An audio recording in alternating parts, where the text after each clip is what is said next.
আসসালামু আলাইকুম। আজকে চেষ্টা করেছি খুব সহজভাবে অরেঞ্জ কেক তৈরির রেসিপিটা দেওয়ার জন্য। আর এই কেকটা আজকে আমি চুলায় তৈরি করে দেখাবো। তো চলুন ফুল রেসিপিটি দেখে আসা যাক। এর জন্য আমি এখানে একটা বোলে 3টি ডিমের সাদা অংশ নিয়ে নিয়েছি, কুসুমটা আলাদা করে রেখেছি। এখন একটা বিটারের সাহায্যে ডিমের সাদা অংশটাকে ফোম তৈরি করে নিতে হবে।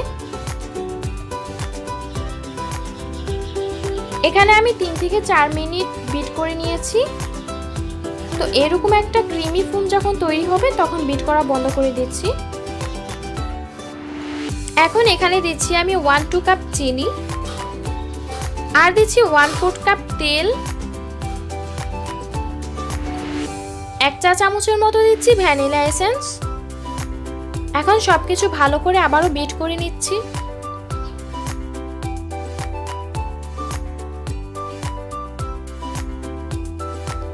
আর বিটারটা অবশ্যই মিডিয়াম স্পিডে দিয়ে তারপর বিট করবেন। এখন কুসুমগুলো দিয়ে দিয়েছি, আর দিচ্ছি 1 চা চামচের মতো অরেঞ্জ ফুড কালার। এখানে দিচ্ছি অরেঞ্জ ইমালশন। যেহেতু অরেঞ্জ ফ্লেভারের কেক তৈরি করছি সেহেতু ইমালশনটা দিতেই হবে। এখন ভালো করে সবকিছু বিট করে নিচ্ছি।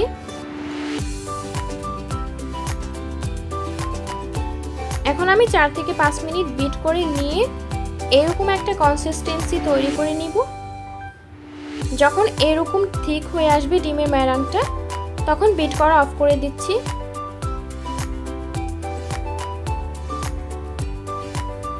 এখন এর মধ্যে একটা চালনি নিয়ে এর মধ্যে দিয়ে দিচ্ছি 1 কাপ ময়দা। এখানে দিচ্ছি 1 টেবিল চামচের মতো বেকিং পাউডার, আর 1 চা চামচের মতো দিচ্ছি বেকিং সোডা।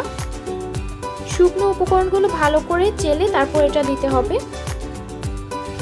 একটা স্প্যাচুলা দিয়ে এক সাইড থেকে ঘুরিয়ে ঘুরিয়ে তারপর ডিমের ম্যারাঙের সাথে ভালো করে মিশিয়ে নিচ্ছি। কেকের ব্যাটারটা ঠিক এরকম কনসিস্টেন্সি হতে হবে। একদম পাতলা করলে কিন্তু কেকটা হবেই না। আমার ব্যাটারটা তৈরি হয়ে গিয়েছে। এখন আমি এখানে 7 ইঞ্চি সাইজের একটা কেকের মোল্ড নিয়েছি।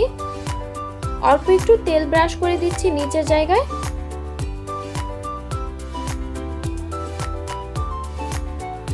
এখন একটা সাইজ করা কাগজ বিছিয়ে দিলাম।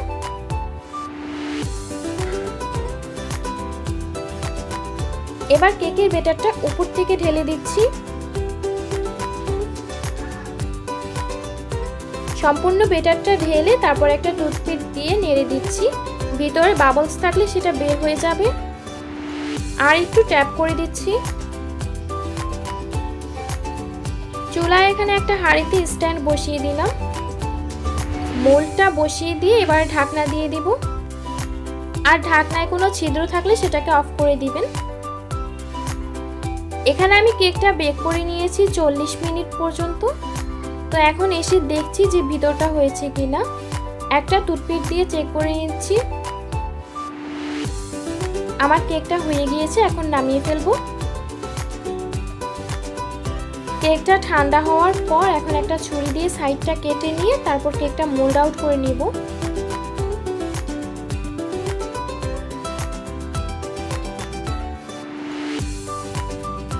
এখন উপর থেকে যে কাগজটা আছে ওটা এখন ছাড়িয়ে নিচ্ছি। একটা ছুরি দিয়ে আমি এখন 3টা লেয়ারে কেকটা স্লাইস করে নেব।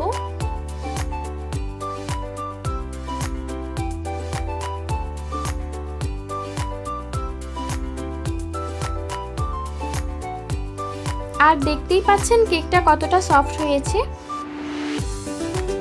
এই তো 3টা লেয়ারে আমি স্লাইস করে কেটে নিয়েছি।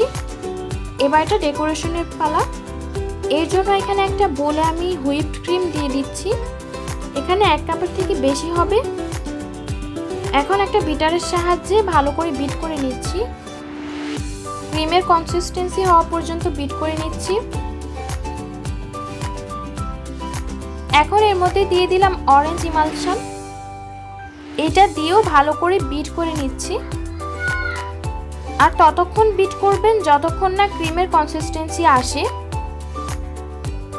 দেখতেই পাচ্ছেন আমার ক্রিমটা কত হাইট ভাবে বিট হয়েছে।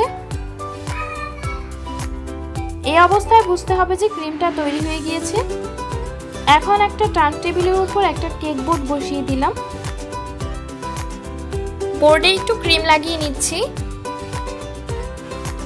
এর উপর একটা কেকের স্লাইস দিয়ে দিচ্ছি। একটা স্লাইস দিয়ে এখন এর উপর দিচ্ছি সুগার সিরাপ। সব সাইড থেকে সুগার সিরাপটা ভালো করে দিয়ে দিচ্ছি।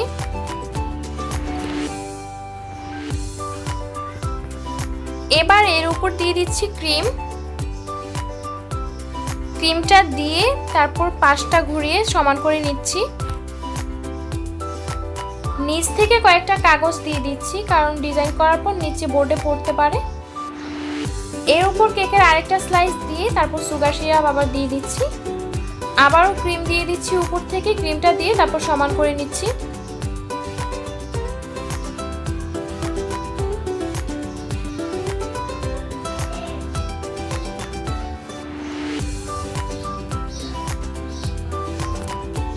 এখন সাইডটা সমান করে নিয়ে আরেকটা লেয়ার দিয়ে দিচ্ছি।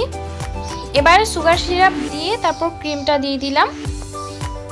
ক্রিমটা দিয়ে এবারে ভালো করে ফিনিশিংটা ভালো করে দিতে হবে। এখন তা আমি যথাসম্ভব ফিনিশিংটা ভালো করে দেওয়ার চেষ্টা করেছি।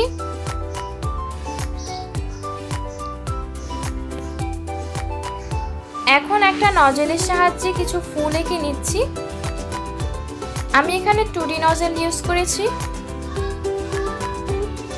নিজের মন মতো কিছু ফুল এঁকে দিচ্ছি।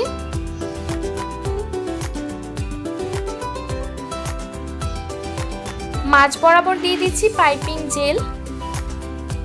নিচের সাইডেও একটা চামচের সাহায্যে আমি দিয়ে দিচ্ছি পাইপিং জেলগুলো। দেখতে ডেকোরেশনটা খুবই সুন্দর লাগে এবং আকর্ষণীয় লাগে এই পাইপিং জেলটা দেওয়ার কারণে। এবারে দিয়ে দিচ্ছি নিচের বর্ডারের সাইডটা। নিচের বর্ডারের সাইডে আমি 1M নজেল দিয়ে তারপর একটু ডেকোরেশন করে দিচ্ছি। এখন উপর থেকে কিছু গোল্ড পেপার দিয়ে দিচ্ছি। এটা জাস্ট ডেকোরেশনটা সুন্দর আসার জন্য। এই তো তৈরি হয়ে গেল আমার অরেঞ্জ ফ্লেভারের কেক। আপনারা বাসায় একবার ট্রাই করে দেখতে পারেন। টেস্টের কথা বলতে গেলে এক কথায় অসাধারণ টেস্ট। আমার এই কেকের রেসিপিটি যদি আপনাদের ভালো লেগে থাকে তাহলে আমার চ্যানেলটি সাবস্ক্রাইব করে দিবেন, একটি লাইক দিয়ে দিবেন আর আমাদের পাশে থাকবেন। আপনারা সবাই ভালো থাকবেন। আল্লাহ হাফেজ।